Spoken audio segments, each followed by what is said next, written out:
اور پھر 5 مرتبہ واپس جاتا ہے. 5 کاموں کے لیے اور روزانہ گھر سے نکلتا ہے اور وہ یہ کہتا ہے اپنے گھر میں سلام کر کے کیا جانا.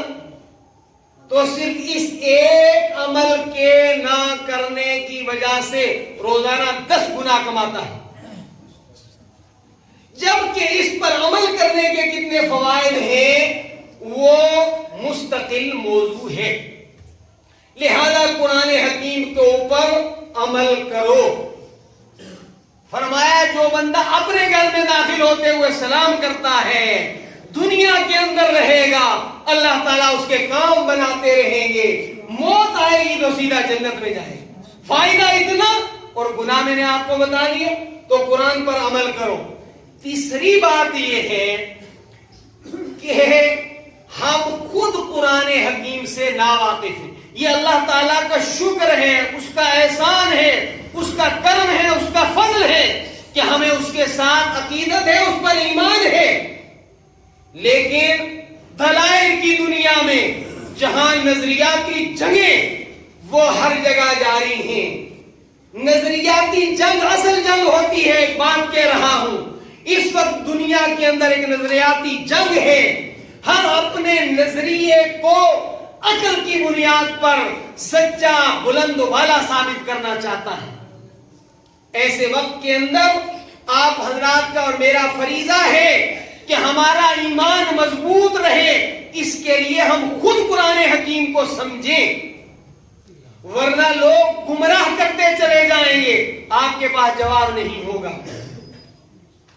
اور ایک بد نصیب شخص نے واقعتاً ایسا ملعون اور مردود، اس کا نام لینا بھی غیر مناسب لگتا ہے.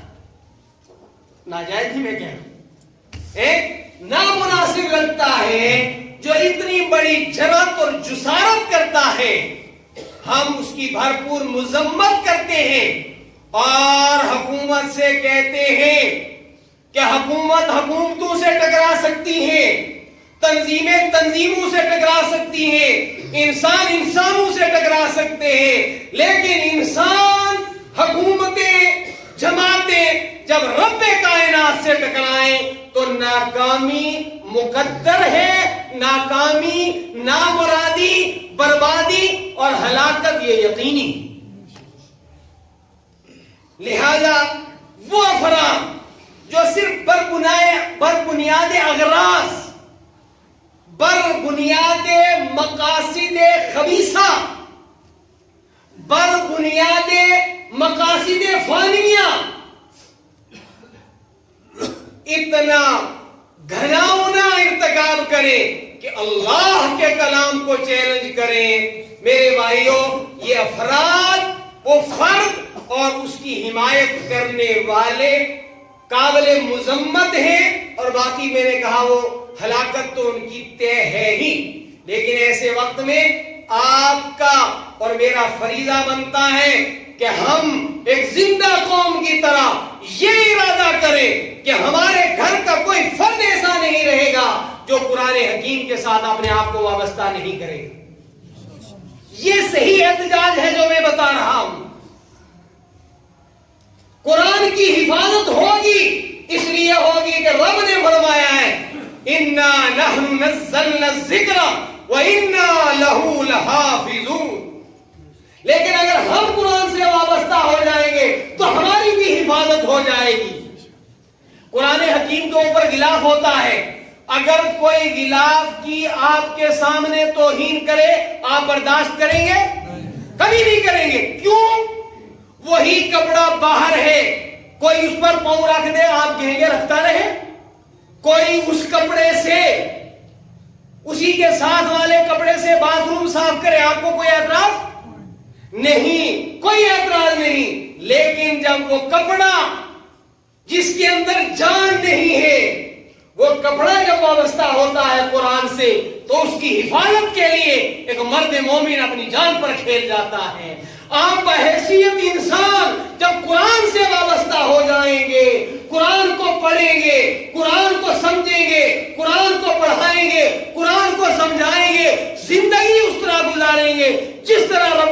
کائنات کا قرآن کہہ رہا ہے، تو یاد رکھیے جو رب قرآن کی حفاظت فرمانے کا وعدہ کرتا ہے وہ وابستگان قرآن کی بھی حفاظت کرے گا۔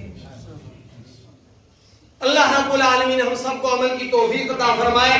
رمضان المبارک بالکل قریب ہے، اپنے آپ کو قرآن کی طرف زیادہ وابستہ کرنے کی کوشش کریں، روزانہ تلاوت کا اہتمام کریں، قرآن حکیم کو سمجھیں، اس کا ترجمہ پڑھیں، اس کی تفاسیریں پڑھیں، سمجھنے اور پڑھنے کے لیے رابطے کریں۔ اللہ رب العالمین ہم سب کو عمل کی توفیق عطا فرمائے۔ نماز کے بعد